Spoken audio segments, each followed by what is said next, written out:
Salve, salve, tá no ar o ChocoCast, o bate-bola com o craque Choco, o podcast que traz toda semana destaques do futebol e do futsal, sempre em nome de KTO. O cupom ChocoCast já está ativado. E atenção, utilizando o cupom ChocoCast você recebe 20% a mais no valor do primeiro depósito, mas é só no primeiro depósito. E o bônus máximo é de R$100. Choco, tudo bem com o senhor? Tudo certo, Clebão. Falando em apostar, dá pra fazer uma aposta aqui na próxima rodada. Futebol gaúcho vence uma no Brasileiro. Foi feia a largada, hein? Eu, sinceramente, vou apostar, Cleber, em todos os gaúchos que vão vencer na próxima rodada. Todos? Todos. Nossa. Vou apostar em todos. Por quanto, Choco? Vamos apostar um pouquinho, né? Não tá levando muita fé. Mas se você tem fé, aposte lá, passa lá na KTO pra dar uma brincadinha. Choco, apresenta os nossos convidados de hoje e eu já vou dizer, ó, sou fã dos dois, tá? Sou fã dos dois. Só tu? Não, eu e a torcida do Flamengo, do Inter, do Bragantino, da CBF. São caras que ganharam o mundo, né? O Ortiz, um grande amigo aí que eu tive o prazer de jogar muito tempo contra, aprender muito com essa fera aí no futsal. Uma referência até hoje no nosso futsal brasileiro e mundial. E o Teco, né, cara? Um cara sensacional aí que eu tive o prazer de conhecer logo depois que parou de jogar, e através do nosso amigo Alex Bagé aí. Mas um cara sensacional aí que parece que a gente se conhece aí há mais de 20 anos. Teco, seja bem-vindo. Obrigado, Kleber. Obrigado, Choco, pelo convite, Ortiz. Prazer enorme estar aqui com vocês, participando desse bate-papo. Espero que seja um bate-papo descontraído. Enfim, falar bastante de futebol. Tá, falando em descontração, então explica a história do Teco. É dos esquilinhos? Mais ou menos. É porque eu tenho irmão gêmeos, Kleber. Eu tenho irmão gêmeo, e aí, claro, né?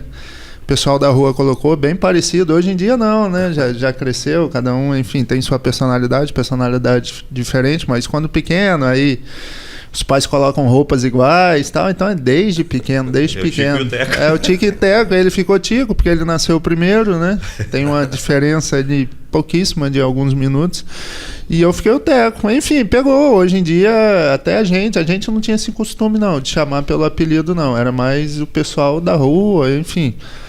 Agora não, agora a gente já até aderiu esse apelido. Meus filhos, na verdade, até meus filhos, né, em casa, meus filhos é Papai Teco, enfim, então já aderiu o apelido e se falar meu nome assim no futebol, ninguém conhece, né? Então Teco já faz parte da minha vida já. Ô Ortiz, falando em filho, né, em família, durante muito tempo tu foi o pai do Léo, agora inverteu a hierarquia, tá bem o guri, né?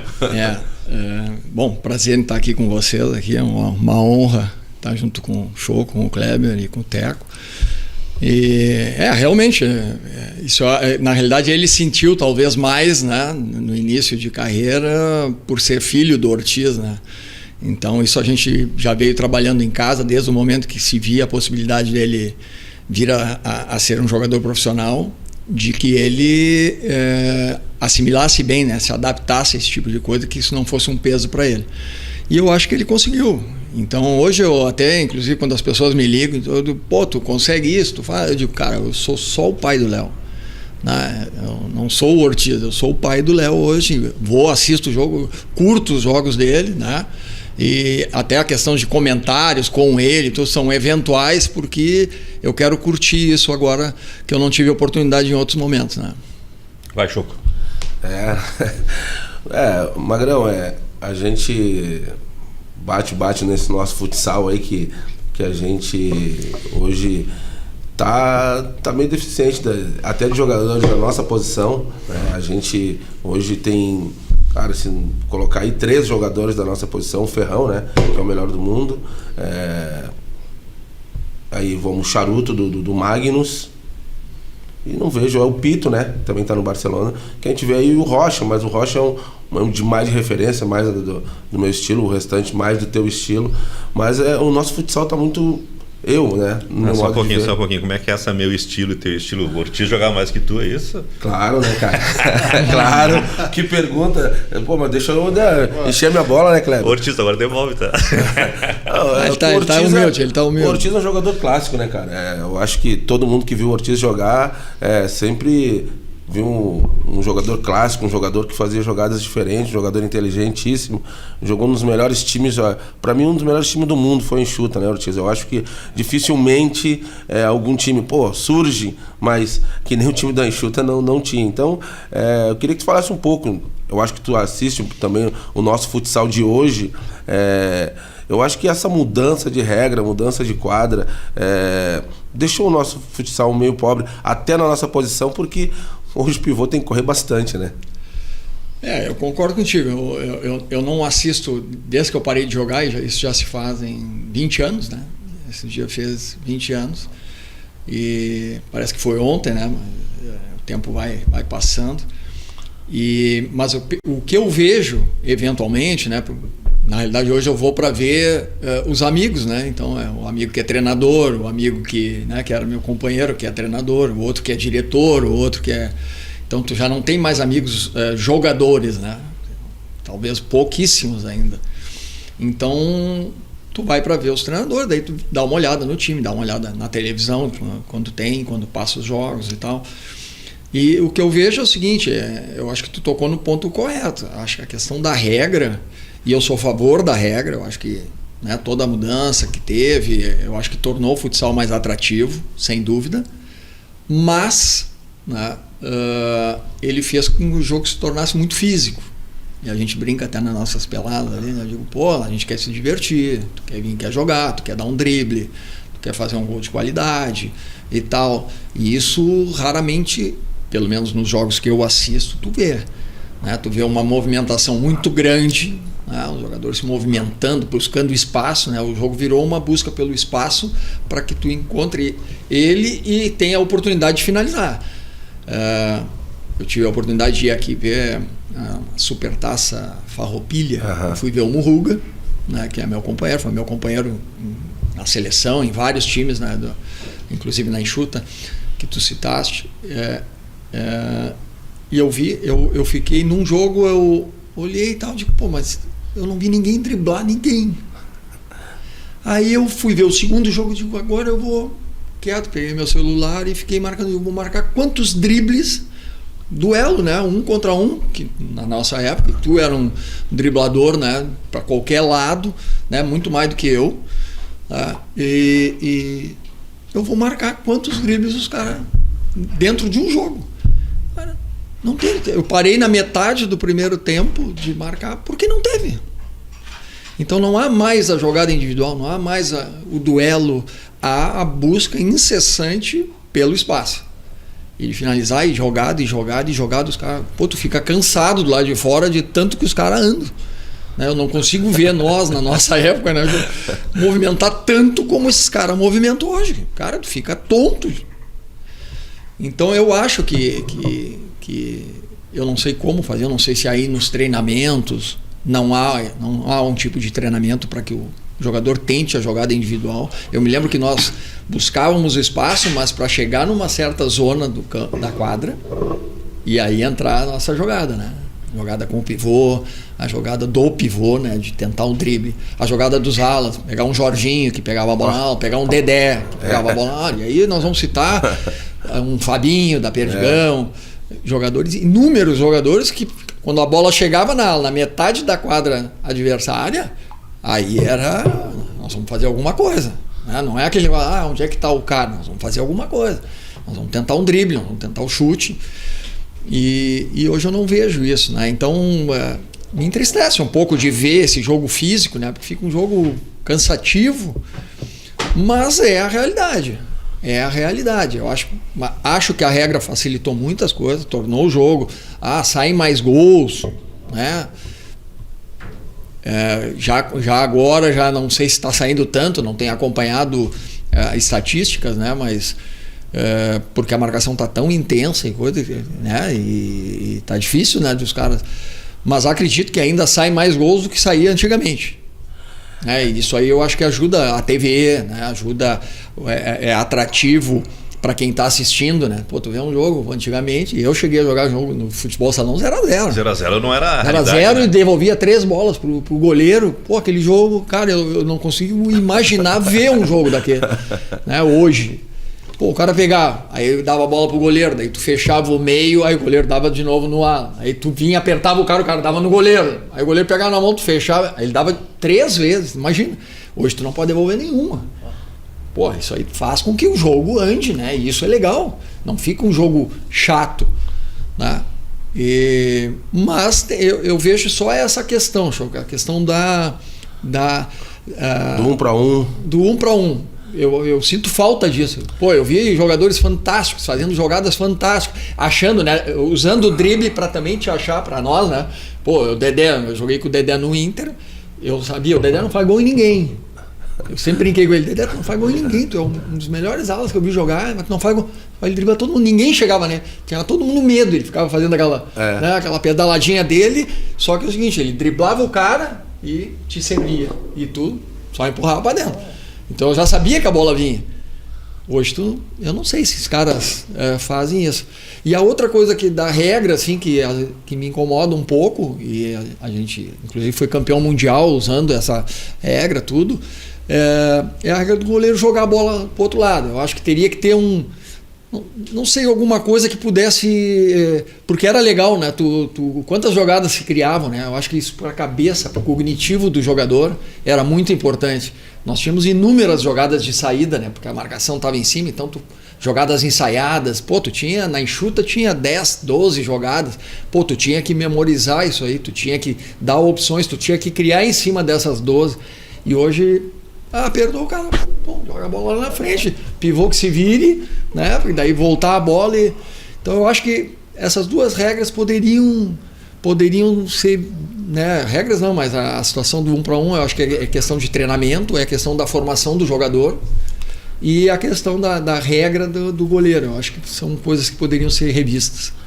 Deixa eu perguntar pro Teco, passou pelo futsal, Teco, ou a tua formação já foi toda no campo? Não, Kleber, eu sempre comecei no campo e nunca joguei futsal. Assisto, mas também concordo aqui com o Ortiz, essas regras que assisto, né? Que inventaram agora, claro, é pro bem do futsal, mas que também deixa, para quem tá vendo assim, para quem tá assistindo, acho que não ficam tão legais. Mas eu comecei no futebol desde pequeno, numa escolinha, eu sou capixaba, sou do Espírito Santo, e segui minha vida, segui meu rumo, enfim, todo no futebol. Só para terminar ali o raciocínio do Ortiz, eu acho que vem da base de agora, tá? Os caras não criarem mais jogadores habilidosos. Poucos. O Leozinho surgiu o Leozinho do Magno, né? Que a gente vê aí que é um jogador que a gente vê que é diferente, a gente vê que o Leandro Lino é um jogador diferente também do futsal. A gente até no Mundial eu tinha o Leandro Lino machucado, que eu acho que fez muita falta, um jogador que faria muita diferença no Mundial. Mas é a regra. A regra não, a maneira de jogar hoje das equipes. Então, se treina muito, se corre muito, pede que o jogador movimente muito, né? Então, vamos lá, para o Carlos Barbosa, eu que moro em Carlos Barbosa.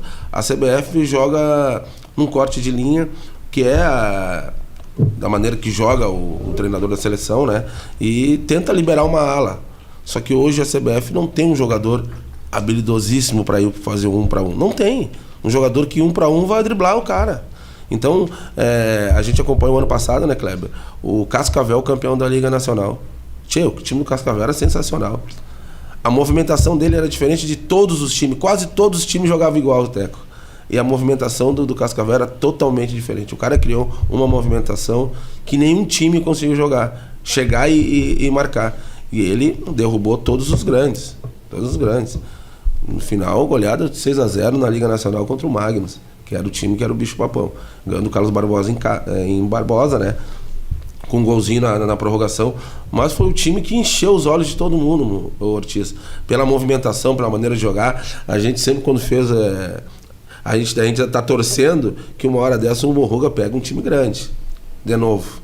Porque o trabalho que o Morruga faz é sensacional.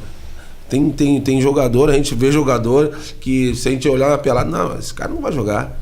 Pô, ele tá jogando o Morruga e um menino, vamos falar, o Gabriel Gurgel, teve na CBF, teve com o Morruga no América, era um jogador sensacional. Esse fazia um 1 para 1, que fez no Cascavel 1 para 1, né? Fazia o diferencial. Então, eu acho que tá precisando de alguns treinadores, né, que tem esse feeling de identificar o jogador, para botar o jogador naquela situação. E eu acho que Murruga é um deles, Paulinho Sananduva é um deles. Se eu começar a citar aqui, eu vou citar a maioria dos caras que jogaram na enxuta, porque os caras que tiveram um entendimento bom desse esporte, do futsal. Porque todos os jogadores, ex-jogadores da enxuta, se olhar, o próprio Paulo Boff estava com um time ali um time mediano, fez um bairro. Não, PC não vamos nem falar, né? Esse aí, ó, o Concur, né? O treinador da seleção brasileira, um cara que tirava jogadas do basquete. Então, a gente fala que eu acho que os caras têm que estudar um pouquinho mais, tem que nem tu falou, a gente tinha 10 jogadas, nós também, no Inter tinha 10 jogadas, o espanhol chegava na época chegava com uns papelzinhos, distribuía, ó, negrinho, vai estudar. Ele dizia, negrinho, vai estudar. Tem prova segunda, tipo, a gente vai saber as jogadas segunda-feira. Então, cara, isso era bom. Aí chegava em casa, mãe, o que tá fazendo? Eu dei uma olhada aqui, mas eu, como sou pivô, a jogada sai de um lado, eu caio do outro, né, Ortiz? O pivô era mais simples, porque a gente não vinha muito rodar, né? A gente tinha uma movimentação mais... Agora, os jogadores como Murruga, Jorginho, Paulinho Sananduva, tipo, o próprio chinesinho que estava aí agora no final de semana, os caras tinham uma movimentação sensacional. Só para complementar o que tu disse, eu acho que eu não te respondi toda. Tu tinha me perguntado dos pivôs, né? E que na nossa época tinha mais, e de vários tipos, né? Vários perfis. Eu acho que tu matou a charada. É o trabalho de formação. Eu acho que também é uma parte cultural, né? Do momento, né? Tanto no futebol também acontece isso, né? Tu não tem mais... Eu, por exemplo, eu nasci na rua, né? Eu jogava na viela. Goleirinha aqueles coisinhas, aqueles taquinhos de coisa que tinha na viela, e ali o pau cantava e tu tinha que arrumar soluções dentro de um espaço pequeno. O futebol de salão daquela época, tu jogava numa quadra... Rosário, quanto é que tinha o Rosário? 28. Hoje a quadra tem 40. Hoje não dá pra andar. 28... o Choco pegava a bola, ele tinha um espaço mínimo para resolver. E ele resolvia. Hoje tu tem um espaço enorme, né? E hoje não surge esse jogador, né? Não surge esse jogador. Então eu acho que por isso se formaram tantos jogadores, né, de qualidade em todas as posições. Aí não é só de pivô, mas em todas as posições. Não sou citar esse dia eu estava fazendo eu olhei uma postagem de alguém no Instagram de pivôs, falando de jogadores. Eu digo, cara, daí comecei a falar de pivô, comecei a anotar, eu digo, olha a quantidade que tinha de pivôs, né? De diversas qualidades, assim, de diversas formas de jogar, né? Um de força, outro, né, mais de fazer a proteção de bola, outro de drible, outros de sair para jogar, né? Porque eram ala, eu no caso era ala e virei pivô, então eu tinha o costume de sair para jogar, para enfiar a bola, né? Já teve gente que era mais, né, índio, eram caras que ficavam mais, Serjão, né? Olha a quantidade de jogador, cara. Betão, né? E aí tu vai, aí o Ivan, né? Aí um pouquinho o Douglas, Ivan, cara, é uma quantidade que hoje tu não vê, né? E tu não vê também nas outras posições, né? Ortiz, tu não acha que... Deixa eu só falar uma coisa importante, ó. Quer brincar? Passa lá na KTO _Brasil, Choco. Perfeito. Ortiz, eu fico comentando, brincando com o pessoal em Barbosa lá, que vai chegar um momento, e eu acho que está chegando já esse momento, de ter um treinador de pivô no futsal. Vai ter que ter um treinador específico, porque os treinadores hoje estão tão preocupados com a marcação, com a movimentação, de fazer o time dele andar. E outra coisa, né? Troca em 5 minutos, troca os 4 que vêm lá da Rússia, né? Eu que estive na Rússia logo no começo, eu e o Jorginho, isso começou lá, aí é algo que deu certo, aí todos os times aderiram isso, de botar o jogador a correr, troca em 5 minutos. É justamente porque o jogo ficou físico, né? Quantas vezes tu jogou o jogo todo? Eu sei de jogar o jogo todo, jogar 40. E ficar bravo de sair ainda. Quem é que joga 40 hoje? Olha o jogador, pega o melhor fisicamente que tem aqui no Brasil hoje. Nem o goleiro, quem é que joga 40? Nem o goleiro joga 40. Nenhum joga 40. Ô Teco, como é que tu veio parar aqui no Rio Grande do Sul? Eu vim depois do Ipatinga, né? Fiz uma boa campanha lá, Lá no Ipatinga foi até onde eu conheci o William, né? Mas aquele Ipatinga marcou época, né? Marcou uma época, né? Quem foi campeão era? mineiro. Era o Ney Franco, né? Foi campeão mineiro. 2005, 2006 chegamos na final, perdemos pro 2005 Cruzeiro. em cima do Cruzeiro? Em cima do Cruzeiro, no Mineirão. Alex Cabeção, isso tudo? Não tinha o Alex, não. Era Edu Dracena, era uma galera... Era a segunda leva do Cruzeiro. A segunda leva, né? 2006 também. 2006 chegamos na final, invicto, contra o Cruzeiro, primeiro jogo da final no Mineirão. Empatamos 1-1, aí perdemos nem de casa, senão era bicampeão em cima do Cruzeiro. Então, assim, surgiu proposta para todo mundo, né? O William veio pro Grêmio e o próprio Cruzeiro me comprou, né? Eu tive proposta de outras equipes aqui do Brasil, mas o Cruzeiro ofereceu uma coisa melhor financeiramente, né? E a estrutura do Cruzeiro, claro, eu estava ali em Ipatinga, eu já conhecia, né? Aí eu acertei o Cruzeiro, contrato de 3 anos. No Campeonato Brasileiro de 2006, quando o William veio pro Grêmio, eu estava no Cruzeiro, nós se enfrentamos, né? O William não jogou esse jogo, foi em Caxias, portões fechados, né? O William não jogou, acho que passou mal durante a semana, não jogou esse jogo. O Grêmio ganhou 2-1, era Mano Menezes, Tcheco, Ramon, aqueles caras, Patrícia, enfim. E aí perdemos 2-1, o Cruzeiro perdeu, mas, pô, naquela época já tinha celular, o William me zoando e tal, então eu fiz uma amizade muito grande com o William. E o William, logo durante a semana, depois do jogo contra o Grêmio, aqui em Caxias, o William já falou, o Mano gostou de você. Mas eu nem dei bola, né? Pô, tô no Cruzeiro, o que eu... né? Contrato de 3 anos, o que eu quero saber? A estrutura do... Mas sabe, quando ele falou assim, eu falei, legal, obrigado, mas, né? Mas... Manda um abraço pra ele. Minha vida seguiu, né? Nem imaginei, né? E aí o Grêmio fez uma ótima campanha, o Grêmio foi pra Libertadores, né? Acho que ficou em quarto, não sei, terceiro, enfim. E o Cruzeiro não, o Cruzeiro ficou em 8º, não pegou a Libertadores. Nas férias... O William me chamou de novo, me ligou, né? Falou, cara, você não quer jogar Libertadores, não? Eu falei, cara, pô, queria, né? Aí já começou... Aí o papo já foi diferente, né? Eu gostaria, sim, claro, tenho vontade. Aí ele falou, será que você não consegue a liberação? Não, lá com o Zezé Perrella, que era o presidente, né? Eu falei, William, tem que conversar com ele. Conversa aí, porque eu falei lá com o pessoal do Grêmio, eles estão precisando de um zagueiro, e eu te indiquei lá, falei seu nome, eles gostaram. Se você conseguir a liberação, eu te coloco lá no Grêmio. William? Eu falei, não, então beleza. Liguei pro Zezé, parecendo até Thiago Neves, né, que ele fala, Zezé.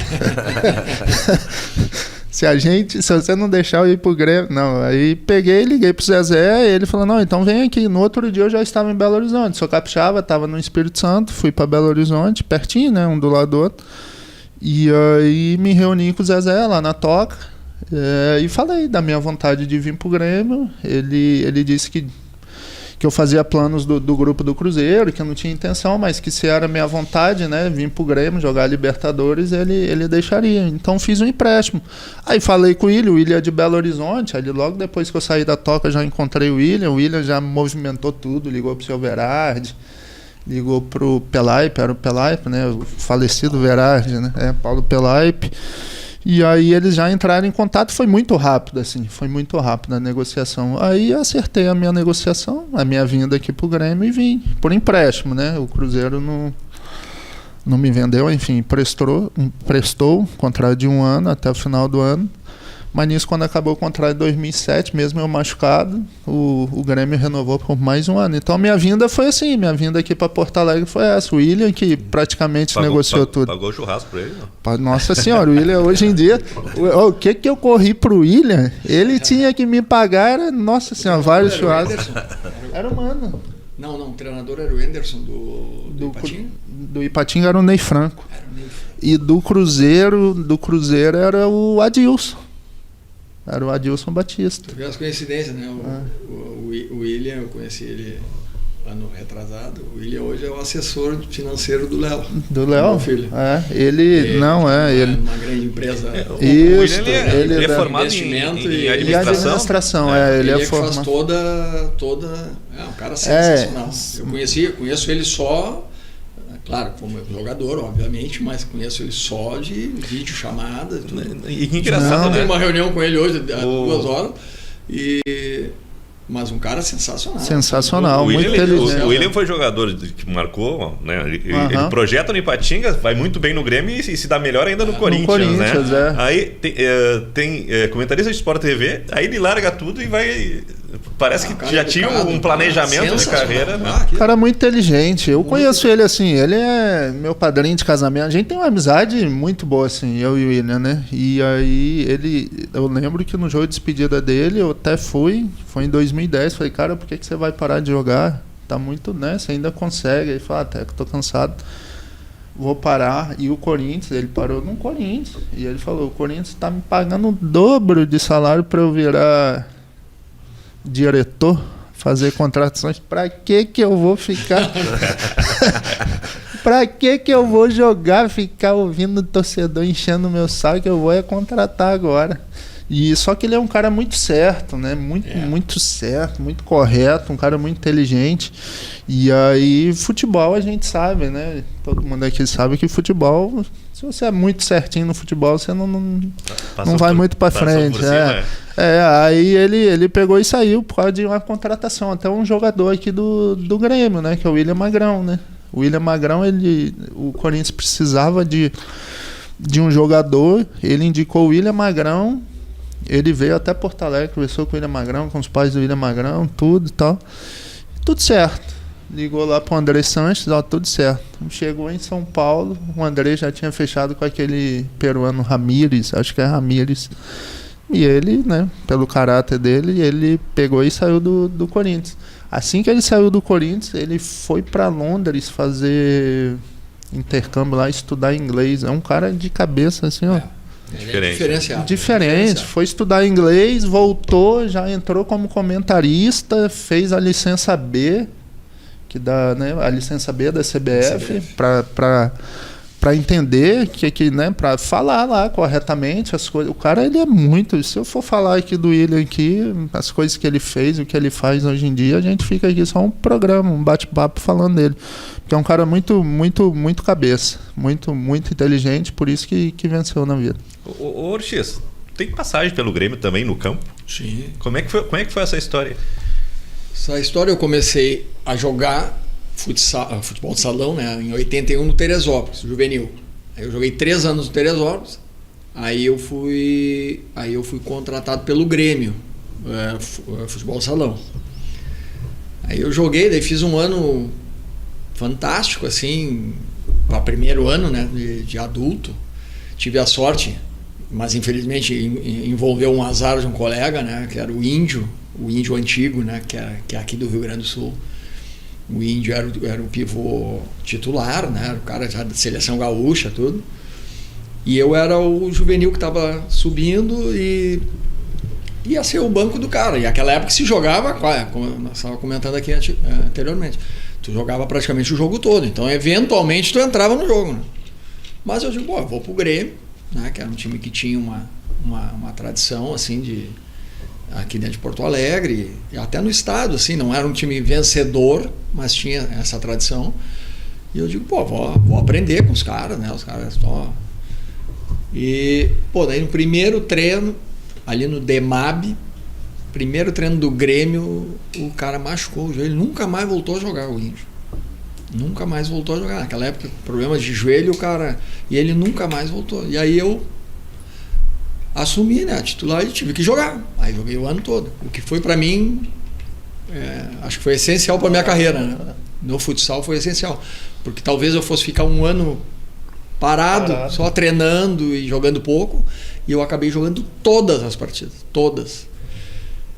Aí nisso aí apareceu, né? Eu fui goleador do campeonato, fui melhor jogador, fui isso, fui aquilo, da cidade e do estado. E aí o Sumov veio para me levar para o Murruga, foi para o Sumov, na realidade. E o Murruga disse, olha, os caras estão querendo um pivô lá, tá a fim de ir para Fortaleza. Eu digo, como é que não vou para o Sumov naquela época, né? O Sumov era o top, era o Real Madrid, né, do negócio. Eu digo, claro que eu vou. Aí parei faculdade, eu estava fazendo engenharia, parei faculdade e tudo para ir com o Murruga. Aí fui de contrapeso do Murruga. Aí, fui bem, daí voltei na metade do ano, porque o Murruga foi para... Tá bem de contrapeso.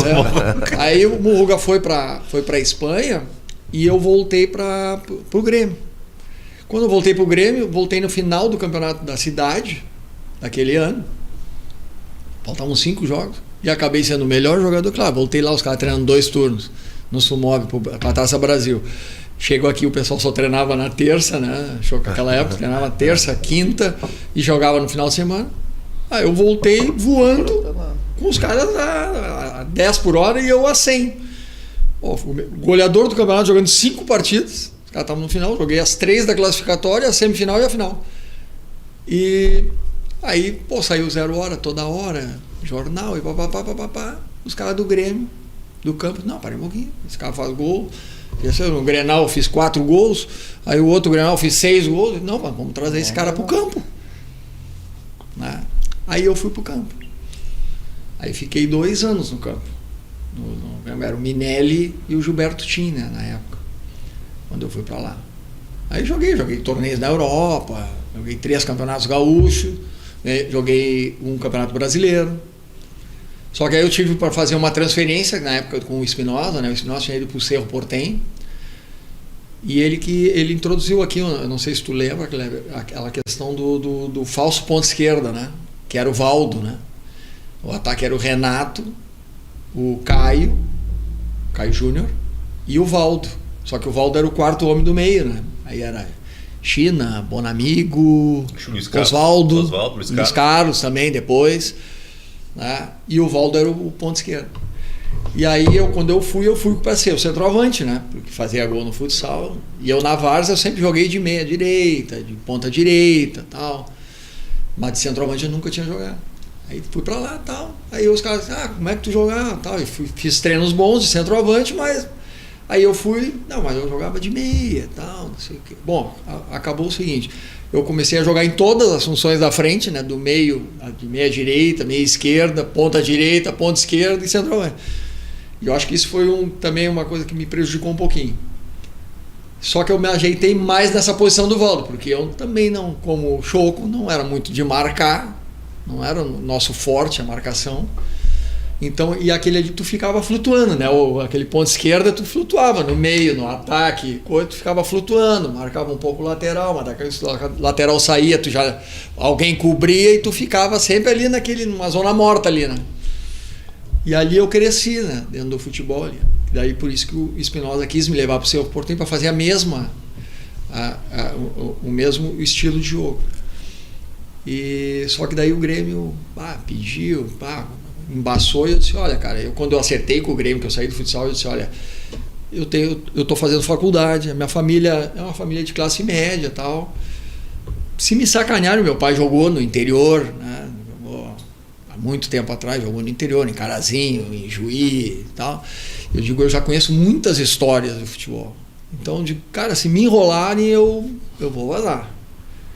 E aí começou, e era uma proposta boa pro Grêmio, né? Porque eu ia jogar Libertadores pelo Cerro Porteño, eu ia jogar o Campeonato Paraguai, difícil, eu ia voltar, e eu só estava indo emprestado.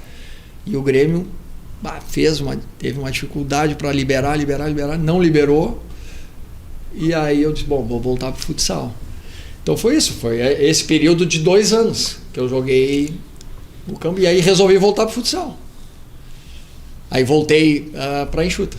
Aí voltei pro Grêmio, daí a Enxuta soube do rolo ali e tal. Eu fui pra Enxuta, daí nunca mais. Deixa eu fazer um gancho entre vocês daqui a pouquinho, eu quero ver uma análise, mas eu quero dizer o seguinte: quer fazer uma fezinha na KTO? O cupom CHOCOCAST já está ativado. E atenção, utilizando o cupom CHOCOCAST, você recebe 20% a mais no valor do primeiro depósito, mas é só no primeiro depósito e o bônus máximo é de R$100, seu Choco. Só 100? Só 100. Senão o cara fica rico, né? Aí não joga mais, né? Então, não é fácil, Ortiz. As coisas que a gente passa no futebol, e só essas histórias boas aí pro cara lembrar, né, cara? O Ortiz também teve no interview, né? Sim, joguei no interview. O Ortiz teve no interview. Então, só jogou em time pequeno. Ele passou e eu... Não, mas ele foi pro Sumov, jogou no Sumov, eu fui pro Ceará também jogar. Ele foi pro interview, eu fui seguindo... Seguindo a trilha. A gente estava falando da tua parceria com o William, né? Aquele 2007 foi um ano espetacular do Grêmio, né? Chegou numa final de Libertadores e parece que tu acompanhou essa evolução do time, mas aí chega na decisão e o que era para ser a consagração vira, não sei, pra ti eu acho que é o pior momento, né? Foi uma tragédia, né? Quem me acompanha sabe dessa história, né? Eu tava super bem, né? Eu cheguei, na verdade, assim, eu cheguei no Grêmio, eu era o quarto zagueiro, né? Já tinha o William. Tinha o Schiavi, quem mais? Tinha o William, o Pereira, contrataram o Schiavi como a maior contratação. Que era ano de Libertadores, né? Era ano de Libertadores, isso, exatamente. E o Teco, era eu. Subiu depois no elenco, tava o William Thiago, que veio a falecer naquela tragédia, que tava na Chapecoense, né? Então tinha 5 zagueiros, eu era o quarto zagueiro, né? E o Schiavi e o William, os titulares, Pereira, o reserva imediato. Depois enfim, aos poucos as coisas foi dando certo. O William foi me mostrando, me falando como é que era, né? Jogar aqui no Sul é totalmente diferente mesmo. E eu fui me adaptando e conquistei a posição. O Pereira machucou, o Schiavi não conseguiu se adaptar, né? É diferente também, ele que veio com a idade já mais avançada e veio de um futebol argentino, ele falou com a gente que é muito diferente. Aqui no Brasil, os zagueiros, o atacante vai ali no meio, o zagueiro é obrigado a acompanhar. O treinador falar, se você não for lá... Aí na época, hoje em dia, eu acho que não fazem mais isso. Na época a gente tinha que ir atrás do atacante onde ele fosse, né? Praticamente marcação individual. O Schiavi falava, cara, na Argentina eu não saio daqui, eu não corro nem 2 metros direito. É só aqui, ó, os 2 zagueiros plantados, quem marca é os outros lá, os atacantes vão ter que vir aqui. E ele não conseguiu se adaptar, pela idade também, né? E aí acho que pesou a questão da idade, ele ter que ficar correndo atrás de atacante, aí ele não conseguiu se adaptar.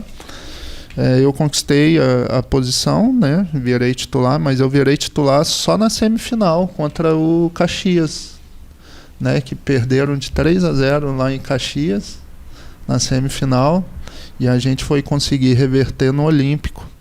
A imprensa toda já dando que o Caxias ia para a final, que o Caxias era Caxias, ia ser Caju, né? Juventude também. O futebol de Caxias estava em ebulição. Tava. Caju na final. Caju, vai dar Caju na final. Era Juventude e Veranópolis. Juventude já tinha ganhado o primeiro jogo. Vai ser Caju. Até o Mano na pré-eleição usou isso, né? Colocou como motivação pra gente, né? A imprensa massacrou. Eu não joguei, eu tava na reserva, né? Aí foi o William Schiavi, mas a imprensa massacrou o William Schiavi. Aí na semana do jogo de volta contra o Caxias, o Mano me dá a oportunidade. Eu nem esperava. Ele me chamou lá para ser titular, eu falei, vamos, né? Era eu e o Diego. O Diego Souza também jogava um jogo titular, ficava vários fora, também ainda... Aí colocou... A mudança que ele fez dos jogadores que iniciou contra o Caxias foi eu no lugar do Schiavi e Diego entrou no lugar de alguém, não lembro. E aí, conseguimos 4-0 virar contra o Caxias no Olímpico. Só no primeiro tempo estava 3-0. Aí passamos para a final, enfim. Aí foi ali que eu conquistei minha posição titular. E na Libertadores, o time perdia fora, chegava no Olímpico. Como a gente ficou em primeiro no nosso grupo, a gente tinha o poder de decidir em casa o jogo de volta. E aí a gente perdia fora, perdemos para São Paulo no Morumbi 1-0, ganhamos de 2-0. Perdemos pro aquele time do Uruguai, esqueci, Defenso, 2-0 lá no Uruguai, e revertemos no Olímpico, 2-0, e ganhamos nos pênaltis. Aí depois veio o Santos, semifinal, aí jogamos dentro de casa e perdemos fora, mas ganhamos 2-0 e perdemos de 3-1. O Santos tinha melhor. Na verdade, o Santos naquela época fez a melhor campanha da Libertadores. Como a regra, naquela época não podia jogar dois times, fazer a final, dois times do mesmo país na final. Era para ser Santos e Boca, nós e acho que era o Cúcuta da Colômbia. A semifinal era essa. Aí só que não podia, colocaram Santos e Grêmio. Boca e Cúcuta. Boca passou do outro lado, a gente passou aqui, aí enfrentamos o Boca. E eu tava recebendo proposta de tudo quanto é lugar. Tudo quanto é lugar. Tudo quanto é lugar. Alemanha, Espanha, Portugal, tudo. Brasil nem se fala.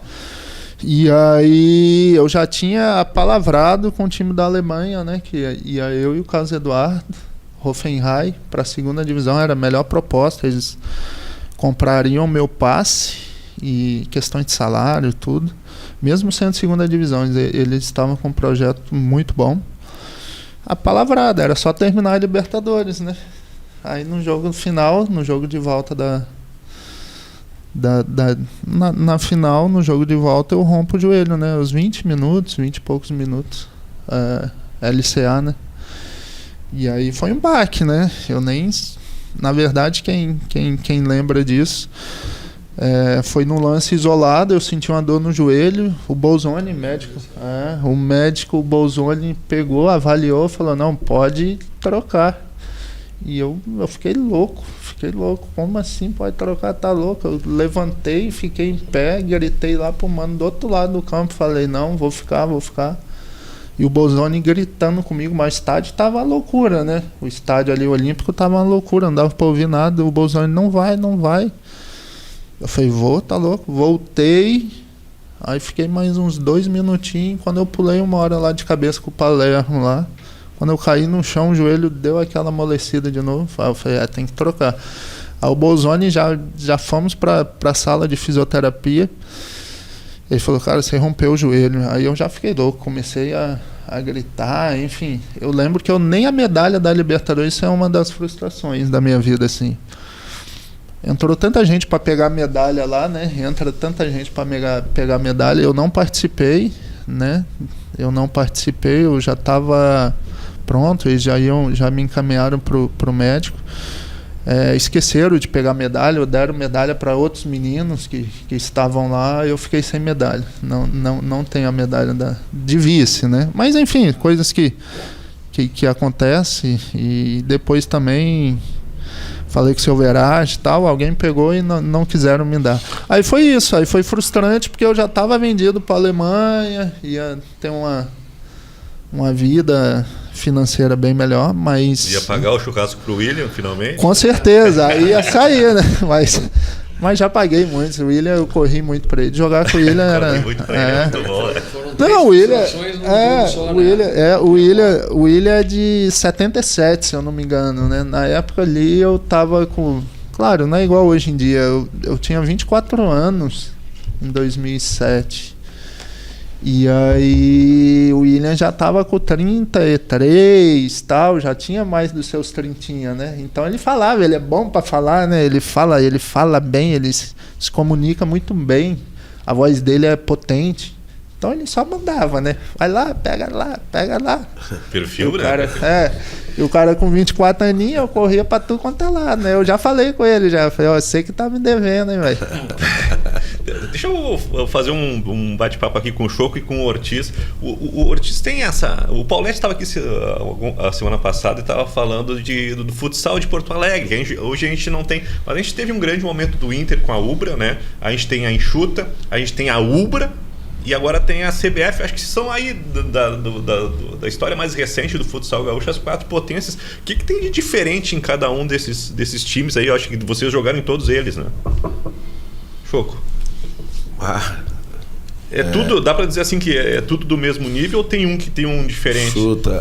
Cara, Enxuta e a CBF, eu digo pela organização. Eu acho que o Rudi tava lá, que era o supervisor. Que tá nos dois. O Jaime. E ele... A história conta de que a CBF, né, quando nós tínhamos a Enxuta, e aí a CBF, quando ela começou a se tornar, né, a potência que ela é hoje, muitas coisas ela pegou da Enxuta, né? O Rudi levou, né? Principalmente através da ida do Rudi, né?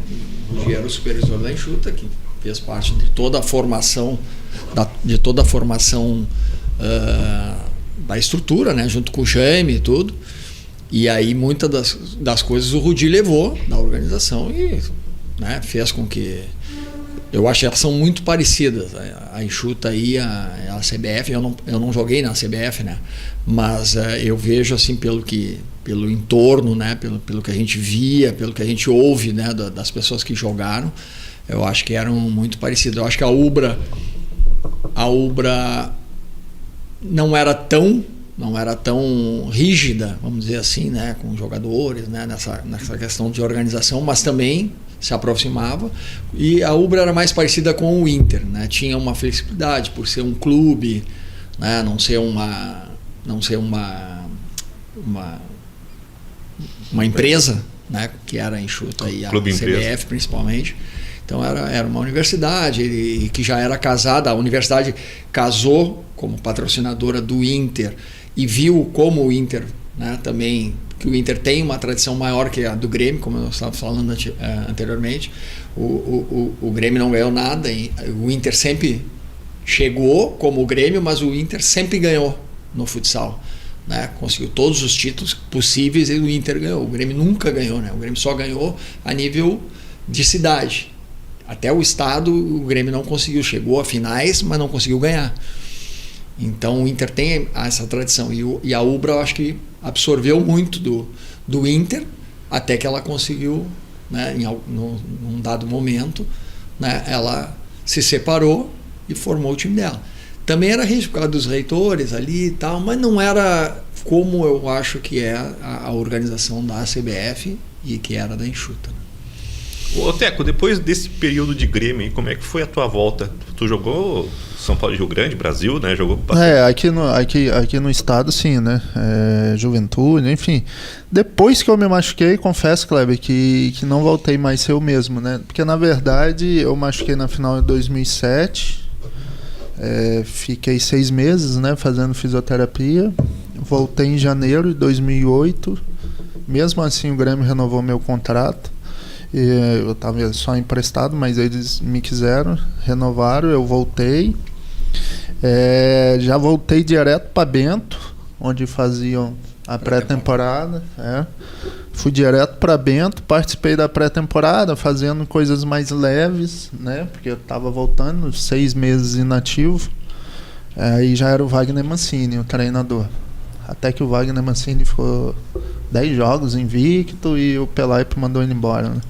Era o Wagner Mancini, mas na pré-temporada mesmo, num coletivo que eu participei, né? Ainda entrei depois, participei de um coletivo. Eu senti uma dor no joelho, não foi como a primeira vez. Senti uma dor no joelho, já avisei o médico, o Bolzoni, ele estava lá participando. Não, era Felipe do Canto. Aí ele, não, sai. Aí já fui fazer exames, né? Vim aqui para Porto Alegre, pro Mãe de Deus, fiz a ressonância. Aí Bolzoni à noite me liga falando que tinha rompido novamente mesma lesão. Eu fiquei só 10 dias, depois que eu voltei, depois de 6 meses na fisioterapia, 10 dias. Eu voltei dia 4 de janeiro, dia 14 de janeiro eu estava na sala de cirurgia. 9 dias. Aí foi toda uma conversa, né? Aí foi um baque. Ali foi um baque. A primeira já tinha sido um baque porque, né? Tava vendido já, tudo certo. Já tinha sido baque. A segunda, aí porque eu lembrei, eu falei, nossa, eu vou passar de novo 6 meses na fisioterapia. Só quem machucou sabe o que é. É uma rotina desgastante, assim, ó. É uma rotina dolorida, desgastante.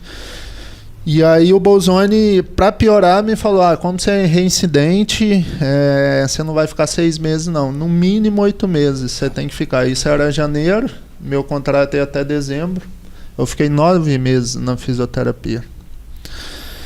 Depois que eu voltei, 2 anos praticamente parado, nunca mais fui o mesmo. Nunca mais, não consegui voltar a jogar em alto nível. E aí minha carreira foi que eu saí do Grêmio, fui pro Botafogo. Não consegui jogar muito.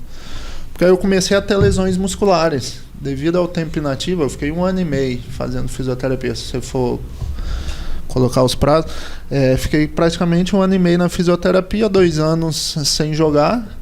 Quando eu voltei, começou a vir as lesões musculares, né? Claro, né? Tava tendo. Compensa também, né? Compensa, compensar. Exatamente, é isso. Do joelho. Exatamente. Aí comecei a ter lesões musculares e não conseguia jogar. não conseguia jogar. Fui pro Botafogo, não joguei poucos jogos. Saí do Botafogo, aí Juventude, passei pro Atlético Goianiense, passei por outras equipes, mas só machucando. O único lugar que eu não consegui, que eu não machuquei, foi aqui no São Paulo de Rio Grande. Aí não machuquei, do São Paulo de Rio Grande fui pro Brasil. Aí isso eu já tinha 33 anos já, praticamente, né? E aí minha carreira, enfim, depois das lesões, não consegui voltar a jogar em alto nível. Mas assim, são coisas que acontecem. Na época, eu sempre tive uma base familiar muito boa, né? E aí, lamentei muito, questionei por que comigo. Aí acaba que se você for ficar questionando, fazendo assim, você carrega uma dor, um karma pesado. Pesado, né? Aí depois que eu parei de pensar isso, de me crucificar, eu crucificar alguém, crucificava até Deus, que não tem nada a ver. Deus tem tanto problema para resolver, é guerra, é um monte de coisa. Às vezes a gente acha que ele tá ali olhando para um jogo de futebol, né? Claro, né? Quem acredita, enfim. Aí parei de ficar questionando essas coisas, eu consegui, né, relaxar e voltar a jogar melhor. Mas no mesmo nível que eu joguei no Grêmio, nunca mais consegui. Show. Complicado, né, cara? Essas lesões aí é difícil. Eu também tive uma lesão na finaleira, Teco, e não consegui voltar a jogar. Fui pra Itália, mas eu já tava no final já, mas eu acho que eu poderia ter jogado mais 4 anos fácil. Parei com 36 sem jogar em alto nível e fui contratado para jogar pelo Napoli Barrese da Itália. E, cara, treinava e não conseguia, Ortiz. Aqui já estava ruim, já depois que eu operei, eu fui jogar no Jack e nos treinamentos mesmo, nos tiros de 1000, tiro de 800, cara, não tinha condições, porque treinava e depois ia para a quadra fazer um trabalhinho regenerativo, não tinha como fazer nada. Então eu sei que é difícil. Até estava olhando aqui agora, Ortiz, do Zico. O Zico jogou na CBF, jogou na seleção. O Zico, menino que jogou, sim. Ele teve uma lesão, ele fez uma cirurgia e não foi bem. E aí parece que o Dr. Aloy depois, se eu não me engano, né? Espero não estar falando, acho que o Dr. Aloy tentou ajudá-lo, mas ele não conseguiu voltar bem a jogar de novo. Eu sei que ele passou pela Soeva, ele teve no time do Jarico lá no Cercesa, e agora ele abriu uma academia, né, de preparar atletas, né, profissionais, porque não conseguiu jogar mais no mesmo nível. E o Zico era um dos jogadores que tinha um para um jogador que tinha uma garra no futsal, e, cara, lesionou, fez uma cirurgia, não foi muito bem, voltou a jogar, voltou a sentir a lesão. Então, cara, é difícil quando o cara vê assim que os caras, ainda mais jogadores que teve, como você, né, que tava no auge ali, a final de uma Libertadores, uma lesão. E o Zico, o menino que tinha uma carreira para jogar na seleção, cara, ele recém estava começando e teve essa lesão aí, mas teve cabeça, cara. Acho que ele tentou em 2, 3 equipes aí a voltar a jogar, mas não conseguiu voltar mais ao mesmo nível. Então a gente, né, até eu sabia até um ponto da tua lesão, mas agora ouvindo tu falar aí, cara, não é fácil. Cara, volta por cima é difícil. O cara fica assim, recidiva, né, que 2 vezes, né, no mesmo local dizem, né, foram quando 2. Recidiva é muito mais complicado. É mais ou menos o que aconteceu acho que com o Douglas, né, do Grêmio, né? Também tem na verdade, eu não sei se é coincidência, né? Vamos falar aqui que é coincidência, né? O departamento médico do Grêmio geralmente fazem duas cirurgias nos atletas ali. Tem o caso do Douglas, tem o caso do Gabriel, tem o meu caso. Isso que eu ia te perguntar. Tu acha que porque eu não quero... o período foi... até porque nós não temos mais... eu não tenho mais que vínculo, o período foi suficiente na primeira cirurgia? Não, de recuperação? Sim, eram 6 meses mesmo. O protocolo, na época, eram 6 meses. Até hoje em dia, claro, com o avanço da medicina, hoje em dia é um mundo muito mais globalizado, dizem que um LCA hoje em dia fica menos, né? Acho que é 4 meses e meio, 5 meses, né? Na minha época eu fiquei 6 meses. Eu acho que o protocolo foi certo. Enfim, é difícil falar, Ortiz, assim... O que aconteceu? Não sei também, não sei explicar. Tenho DVD da cirurgia, a cirurgia foi bem feita, enfim. é difícil, é porque tinha que acontecer, né? Alguma coisa. Eu tenho que acreditar nisso, porque senão é aquilo que eu falei antes, né? Eu vou ficar me martirizando, então eu tenho que acreditar que era para ter acontecido. Mas isso foi um ponto fundamental de eu não ter conseguido voltar a jogar mais em alto nível. E a gente tem exemplos, o Ganso. O Ganso teve 2 cirurgias agora. O Ganso, eu assisto o jogo do Fluminense, agora ele tá no Fluminense. Cara, eu gosto do futebol dele, mas me dá uma preguiça. Ele anda em campo, ele não consegue correr. Não, tem qualidade, show. Demais, né? Não, faz tempo. Tem qualidade, mas, cara, Hoje o futebol ele depende mais dos outros, né? Dos caras que estão marcando ele do que dele. Exatamente. Né? Se os caras der uma folguinha, ele vai jogar. Se não der uma folguinha, ele não vai. Exatamente. Se os caras então deixa ele. Aí vai, mas senão não vai, não. Só para nós, já esticamos bastante aqui nosso papo, mas tá muito bom, poderia ir até mais adiante. Ortiz, fala um pouquinho de seleção brasileira, não sei se tu tá acompanhando a nossa seleção de futsal. Mesmo tu não acompanhando, cara, a gente não consegue mais vencer algumas seleções que antigamente, na minha época, na tua época e em outras épocas, o Brasil passava por cima. Então hoje a gente tem uma Argentina que está muito forte, e o Brasil, toda vez que encara a Argentina, não consegue vencer. E uma Argentina que se estruturou bastante, faz um excelente trabalho o treinador da Argentina, e os jogadores também já estão. Tem jogadores ali que estão há 6, 7 anos na seleção. A seleção de Portugal, atual campeã, né? E a gente veio também que não é só o Brasil, uma Espanha que decaiu muito, uma Itália que nem foi para o Mundial. Então eu queria que tu... A gente já falou aqui de treinamento, de jogadores individuais que a gente não vê mais, mas, cara, tu foi um campeão mundial, um jogador de seleção excepcional, e a gente não pode deixar de falar da nossa seleção brasileira, que hoje a gente reza para chegar numa final. Choco, vai me deixar numa saia curta, né? De falar de alguma coisa que eu não acompanho tanto hoje. Mas me impressiona algumas coisas. Eu passei 10 anos na seleção brasileira. Né? E, claro, são épocas diferentes. Né? São épocas diferentes e eu sempre cuido muito de... A gente, todo mundo diz assim, você acaba sendo muito saudosista, né? Os caras... Mas não é como aquele assunto que nós estávamos falando aqui antes, do jogador não tem mais 1 para 1, da quadra, isso, tu começa a dizer assim, mas no nosso tempo tinha o Choco, o Índio, o Jorginho, na ala tinha fulano. Hoje tu não vê jogadores nessa quantidade, né, e com essa qualidade. Pô, tudo bem, isso é uma opinião. Né? Alguns dizem que o cara é saudosista, outros confirmam aquilo que tu corroboram com aquilo que tu está dizendo. O que eu vejo, eu sou amigo do Marquinhos, né? O Marquinhos era juvenil na época da Empacel, que para mim também foi, com a Enxuta, foi um dos maiores times que foi formado. Eu acho que até em nomes, o maior time que eu joguei foi a Empacel, né? E joguei na Sumov, joguei no Inter, todos ganhamos muito, tal, na Interview, tal, mas o maior time em termos de atletas, de plantel, eu acho que da Empacel não houve nenhum igual. A Empacel era a seleção brasileira, né? Tinha 14 jogadores da seleção brasileira. É verdade. O goleiro era o Bagé e o Serginho. E o terceiro era o Caio, que foi o goleiro da seleção italiana. Né? Vander, Manuel Tobias, Fininho, Danilo. Ortiz, Índio, Danilo. Né? Tem mais gente, eu não vou me lembrar, que é tanto o Vaguinho, Edinho.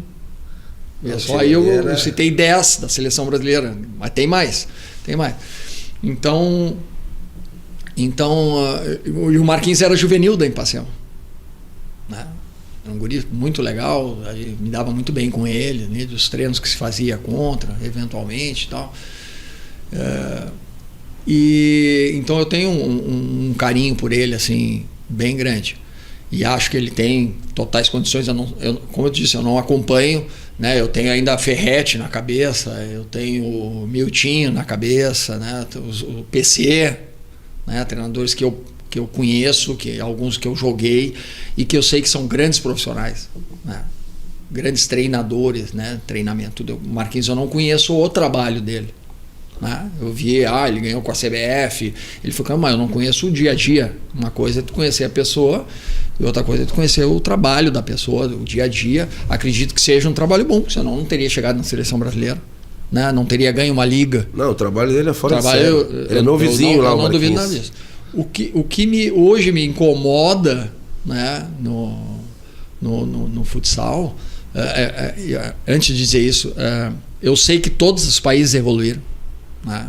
A Argentina, eu me lembro, acho que teve um jogo que nós tocamos 30 e poucos, 32. O Uruguai nós tocamos 38, sabe? Eles não tinham conhecimento. E hoje a gente vê a Argentina, principalmente, o Uruguai não, mas a Argentina principalmente, tu vê, cara, jogando um futsal incrível, né? Tu vê, os jogadores começaram, acho que ir também para a Espanha, né? Que era o polo principal, né? A Espanha era o polo principal de paraguaios, argentinos e tal, e brasileiros, né? Obviamente. Então, eu sei que eles evoluíram. Portugal, eu vi alguns jogos também. O pessoal lá dos brasileiros que são treinadores lá na Rússia, né? Tem o Cacau, tem o outro. O Alessio tá lá pra cima também, o Alessio. O outro que jogava, o canhotinho, como é o nome dele? Tem o Cacau e tem o outro. Kaká. O Kaká, o Cacau e o Kaká, isso, exatamente. O Kaká os caras que eu vi que foram escolhidos o melhor treinador, né? Em algumas épocas, em algumas eleições aí que eu vi as postagens e tudo. Então, todo mundo tá evoluindo, né? Não tem como não evoluir, né?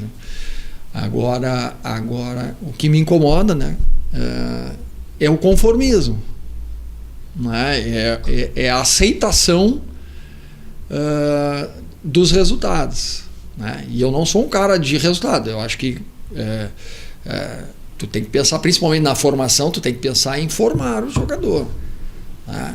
É claro que a seleção brasileira não dá para dizer isso aí, vai dizer pro Tite, cara, vai lá e tu tirar o 3º lugar na Copa do Mundo, tá show de bola. Bom, eu mato ele, quando ele sair do programa, os caras estão esperando ele.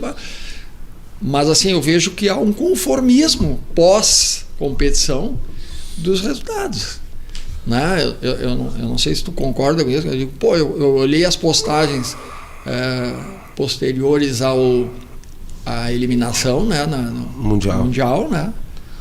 Pensei que o Brasil tinha ganho, né? Pelas postagens, eu digo, o Brasil ganhou e eu não estou sabendo. E o Brasil tinha sido eliminado. Mas esse é o geral. Foi bom, porque o trabalho foi sensacional. Eu não estou indo contra o trabalho, né? Eu estou indo contra o discurso. Eu acho que o discurso não pode assim. Não pode ser assim. Se acontecesse isso que aconteceu, de tirar 3º e depois foi eliminado, tirou 3º também, ou foi vice-campeão da Copa América? 3º. 3º também? Se não me engano, 3º. 3º da Copa América, né? Que até não muito tempo atrás só tinha o Brasil jogando futebol de salão aqui, futsal. Tinha o Paraguai, né, que era o adversário mais esperto. E ponto final, né? E o Brasil ganhando. E também a mesma coisa, o mesmo discurso. Na nossa época, imagina tu tirar 3º. O Rudi não deixava nem tu ia a pé, tu ia ter que voltar com o teu voo não sei onde é que eles jogaram, Tailândia, não sei onde é que foi esse último Mundial. Tu ia ter que voltar com o avião, tu ia ter que pagar o voo na volta. Rudi não ia voltar. Sensacional, esse é como o Morgan tá falando. Jogador com barba, não tem. Vamos fazer essa barbinha aí. O Rudi tinha esses exageros, né? Exagero dele. Eu cansei na enxuta falar pra ele, uma seleção brasileira de vôlei, todo mundo. Eventualmente tu deixava a barba, ou um dia tu não fazia num treinamento. Não. Claro, mas ele tinha a visão da empresa, né? A empresa vende produtos. Sim. A enxuta vendia máquinas de lavar, roupa, máquina de lavar louça. Então, o vendedor, normalmente, ou ele tem que estar com a barba como a tua, bem aparada, já cheia, ou ele tem que estar sem. Tu chegava com um chamuscadinho, coisa lá, e disse, derrubaram um caminhão de Presto Barba ali, não quer aproveitar e ali pegar. Era assim, era assim. Entre outras coisas. Quando não te multar. Chinelo, tu não podia ir de chinelo coisas que eu depois virei coordenador também, não só no futsal como no coisa, que eu também utilizei.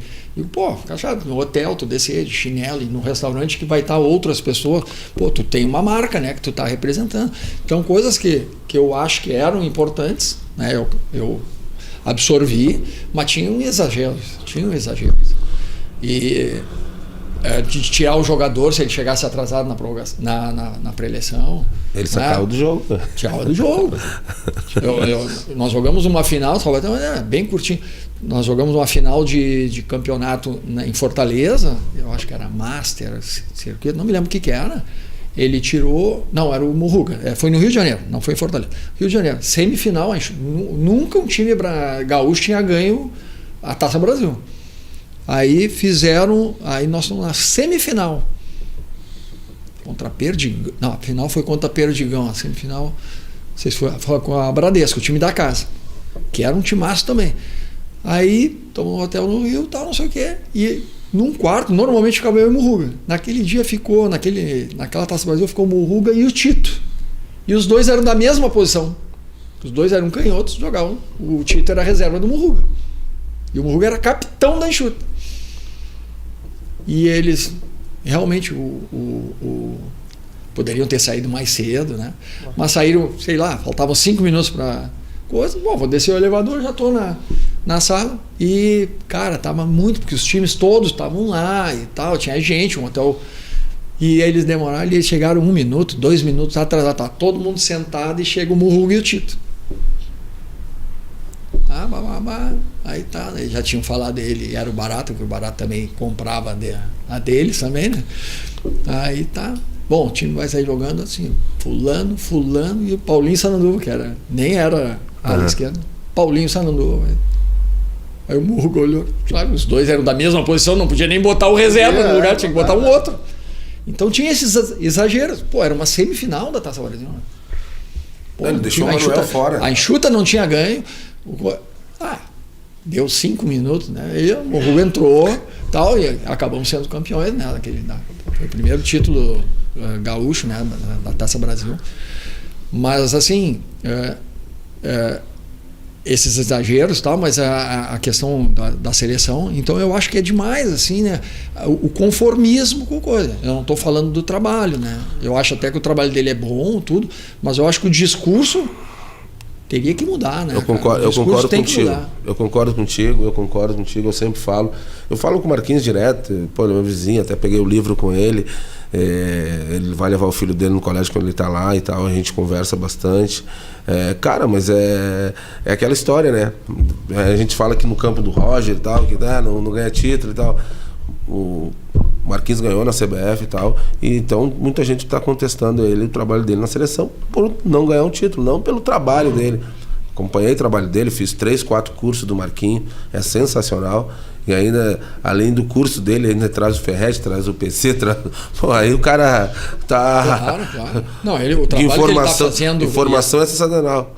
Até que ele está fazendo fora, né, com aquela empresa lá, a Max. Publicações, né, que o Brasil nunca teve, né, publicações não só do futsal, né, mas do futebol também tem pouca coisa escrita, né. Eu me lembro que eu comprava livros na Espanha. Eu ia comprar livro de basquete, de coisa para saber, para, né, tentar adaptar alguma coisa de futsal, de futebol. Tinha que comprar fora, livros bons, comprar dos portugueses, né, dos espanhóis, que escrevem, dos alemães, que escrevem sobre o futebol, né, para tu entender alguma coisa a mais do que simplesmente o beabá normalzinho aqui, o básico. Então, e ele está fazendo um trabalho, se os livros são bons, aí, claro... Quem se expõe tá sujeito a críticas positivas, negativas. Bom, mas está fazendo, né? Eu acho importante isso que ele está fazendo. E o apoio também, legal. Né, Murruga? Pro Ortiz, desculpa, Murruga. O apoio pro futebol feminino, que está sensacional. A categoria de base também vai jogar na Europa aí, a Sub-17, eu estava conversando com ele. Os meninos vão ter alguns amistosos na Europa, e coisa que também nunca teve. Então, essa ida para a CBF está sendo importante para o futsal, mas claro, nós brasileiros queremos título, né? Não adianta. O Ortiz e tu acostumaram mal essa turma. Vocês dois acostumaram a torcida. Mas é assim, né? O Brasil, ele não pode... É chato porque eu gostaria de falar do trabalho, né? Mas é bem isso, é o discurso, né? O discurso, assim, se tu olha as postagens, né? E não só dele, né? De outra, cara, como se aquilo ali, não, mas foi, tu vê, porque a gente não teve tempo para treinar por causa da pandemia, assim, mas a pandemia teve para todo mundo também, né? Sabe, assim, alguma coisa assim para justificar. Parece que eles estavam justificando. Justificado. Não, cara, não deu certo. Houve a evolução dos adversários, pô, beleza, né? Então, e é um jogo, né? Pode dar. O cara perde, daqui a pouco tem tanta chance de ganhar um jogo, quando tu vê, o Villarreal empatou com o Bayern ontem. O Bayern chutou, só o primeiro tempo, eu me lembro da estatística, foi 22-4, né? No primeiro tempo. Quer dizer, e o Bayern infinitamente superior ao Villarreal, mas ele está fora. É um jogo, né? É um jogo, então tu tem essas possibilidades, mas tu não pode no discurso tu dizer, não, tá excelente, pô, é um terceiro, pô, fizemos um grande trabalho, não, né? Não, leva o discurso para um outro lado, né? Um outro lado, eu acho que, pô, temos que melhorar, temos isso, papapá. Não pode acontecer. O Brasil é o favorito. Sempre, né? Sempre, pior que o futebol, que é mais parelho, é favorito sempre, né? É favorito sempre, imagina o futsal, né? Então, só em relação ao discurso. Eu acho que o discurso tem que melhorar, né? O trabalho eu não posso dizer porque eu não participo. Tá bom então, gente? Fechado. Fechou então, a KTO agradece, Choco. Até a próxima. Teco, valeu muito. E obrigado pelo convite. Eu que agradeço. Obrigado. Eu não vou cair no exagero e dizer que a gente vai fazer a próxima, mas eu tô pensando nisso. Tá? Valeu, gente. A gente volta na próxima. Tchau, tchau. Valeu, obrigado. Tchau.